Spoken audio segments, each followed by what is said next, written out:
Hi everyone, in this video I'll show you how to blur a specific area in your video using CapCut. First, open CapCut and upload the video you want to edit. Then duplicate the video and overlay the duplicate on top of the original clip. Make sure the duplicated clip is perfectly aligned with the original one.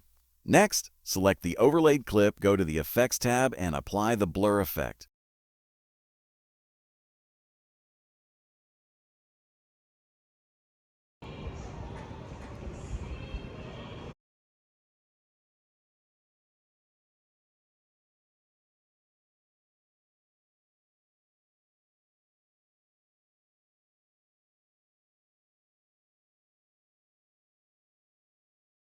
After that, tap on Mask and adjust the shape and size of the mask to cover the area you want to blur, like a face or any sensitive detail.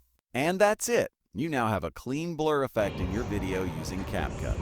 Thanks for watching. Don't forget to like, share, and subscribe for more editing tips.